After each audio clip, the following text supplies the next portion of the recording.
First time जब Africa में humanity established हुई तब हमारे एंसेस्टर कभी ये नहीं सोचे होंगे कि एक दिन उन्हें धरती छोड़कर अंतरिक्ष में जाके रहना पड़ेगा और वहाँ पे पॉपुलेशन बढ़ा के मल्टी प्लैनेट सिविलाइजेशन स्पीसीज बन जाएंगे। स्पेस एज के फर्स्ट हाफ सेंचुरी में सिर्फ गवर्नमेंट सैटेलाइट लॉन्च करती थी अर्थ के ऑर्बिट में और एस्ट्रोनॉट्स को कुछ समय के लिए अर्थ के ऑर्बिट में भेजते थे, लेकिन हर कमांड पृथ्वी में से ही दिया जाता था। लेकिन अभी 100 से भी ज्यादा प्राइवेट कंपनीज आ गई हैं with 300 billion US$ in annual revenue, यानी 21.74 लाख करोड़ रुपए के आसपास।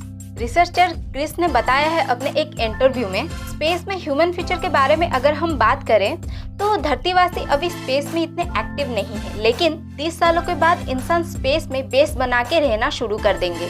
जाहिर सी बात है, स्पेस में अगर जाके रहेंगे सब तो पुरुष और महिला आपस में संबंध बना के वहाँ पे पहला बच्चा पैदा करने का सोचेंगे, यानी 2051 या फिर उसके आसपास। अब मुद्दा ये है कि स्पेस में अपना प्रभुत्व जमाने के लिए हर कंट्री, उनकी गवर्नमेंट और प्राइवेट कंपनियां लगी हुई हैं। तो क्या ये स्पेस में पहला इंसानी बच्चा को जन्म लेने के लिए मदद करेंगे? अभी बहुत सारी कंट्रियां स्पेस मिशन कंपटीशन में लगी हुई हैं, जैसे कि अमेरिका एंड चीन। चीन अपना भारी बजट के साथ अपनी स्पेस स्टेशन बना रहा है और मून पे अपने बेस बनाने का भी प्लानिंग चला रहा है। ध्यान देने वाली बात तो ये है कि अगर इस क्षेत्र में कोई भी ज्यादा सफल हुआ है तो वो है एलन मस्क। उनकी प्राइवेट कंपनी स्पेसएक्स इस समय नासा के साथ मिलके एक प्रोजेक्ट पे काम कर रहा है। स्पेसएक्स को नासा ने एस्ट्रोनॉट्स को चांद और मंगल पर ले जाने का प्रोजेक्ट दिया है। एलन मस्क चाहते हैं उनके यान में 100 इंसानों को चांद, मंगल और उसके आगे पहुंचाया जाए। हालांकि उन्होंने अभी तक इसके लिए कोई टाइमलाइन नहीं जारी किया है, लेकिन शायद हमें आगे जाके इसके बारे में सब कुछ पता चल जाएगा। और इस कंपटीशन का सेकंड स्ट्रॉन्गेस्ट कंपटीटर है जेफ बेजोस। उनकी कंपनी ब्लू ओरिजिन सौरमंडल में अपनी कॉलोनी बनाना चाहती है।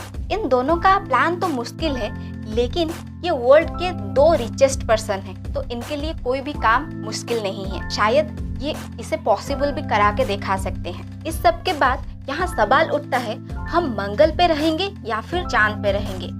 आसान सा जवाब है, हम चांद पे ही रहेंगे, क्योंकि वो हमारे धरती के पास है। अगर हम मार्स पे रहने गए तो मून के दूरी से 1000 गुना हमें ज्यादा पड़ेगा, इसलिए चांद ही इंसानों का पहला घर होगा। चीन और रूस मिलके चांद के दक्षिणी ध्रुव के पास साल 2036 से 2045 के बीच बेस बनाने का प्लान बना रहे हैं और नासा ने भी कहा है 2024 तक इंसानों को मून पे भेजा जाएगा और उसमें एलन मस्क की कंपनी स्पेसएक्स हेल्प करेगी। चांद के बाद आता है मंगल ग्रह। एलन मस्क ने बोला है 2050 तक इंसानों को मंगल ग्रह पे पहुंचा देंगे।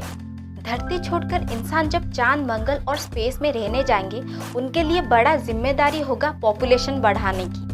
चांद या मंगल पे रहना आसान तो नहीं होगा, लेकिन वहाँ पे रहने के बाद शायद कुछ दिनों के बाद वो वहाँ पे एडजस्ट हो जाएं। शायद कुछ सालों के बाद उन्हें फैमिली प्लानिंग के बारे में भी सोचना होगा। एक प्रेग्नेंट वुमेन के हेल्थ के लिए मून और मार्स का एनवायरनमेंट ठीक नहीं होगा, क्योंकि वहाँ पे ग्रेविटी बहुत कम होगा। ग्रेविटी के साथ साथ रेडिएशन और बहुत सारी दिक्कतों का सामना भी करना पड़ेगा। मान लेते हैं बच्चा इस ग्रह पर या फिर अंतरिक्ष में पैदा हो भी गया, उस बेबी को उस ग्रह पर रखकर बड़ा करना बहुत मुश्किल होगा। इसलिए स्पेस पर बनने वाले बेस का इंफ्रास्ट्रक्चर हाईटेक बनाना पड़ेगा, जो बेबी की डिलीवरी करवा सके। हाल ही में एक कंपनी स्पेस ओरिजिन चाहती है वो एक डिलीवरी वुमन को 402 किलोमीटर ऊपर स्पेस में ले जाए और वहाँ पे डिलीवरी करवाए। फ्यूचर के हिसाब से तो ये प्लान बहुत अच्छा है, लेकिन गवर्नमेंट शायद इसे अलाउ ना करे।